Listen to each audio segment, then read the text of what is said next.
Sinita ng Commission on Audit ang ilang mga opisyal ng lokal na pamahalaan ng Matalom, Leyte matapos makitaan ng halos 1 milyong pisong halaga na ipinambayad nito para sa entertainment activities para sa Town Fiesta ng lugar noong nakaraang taon. Ayon sa COA, noong May 2023, nagkakahalaga umano ng 470,000 pesos ang ibinayad ng nasabing local government unit sa isang kumpanya para sa live performance ng banda, habang 470,000 pesos naman ang binayad dito noong November 2023 sa parehong records company para sa live performances naman ng dalawang magkaibang banda. Batay sa ginawang evaluation ng COA, hindi anya essential ang expenses na ito ng LGU, lalo pat wala naman itong kaugnayan sa layunin ng lokal na pamahalaan, bagkus ay lumalabag pa anya ito sa batas. Agad namang pinatitigil ng komisyon ang hindi makatarungang pagwawaldas ng pondo ng LGU para sa mga entertainment activities na walang kinalaman sa layunin nito.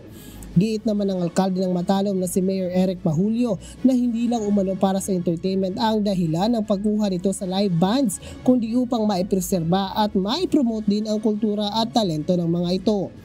Pero duda pa rin dito ang COA dahil lumalabas sa disbursement voucher na ang nakuha ng komisyon na ito ay ang bayad para sa live band entertainment service na mahigpit na ipinagbabawal sa ilalim ng local government code. Samantala, bagaman aminado ang Municipal Budget Officer ng Matalom na pinirmahan nito ang pagbabayad para sa nasabing aktibidad noong November 2023, nauna na anya nitong tinutulan ang pagbabayad sa naunang event noong May 2023 na pinirmahan naman anya ng Acting Municipal Budget Officer noong ito ay nasa official leave. Sa Extremanes, humahataw sa balita ngayon.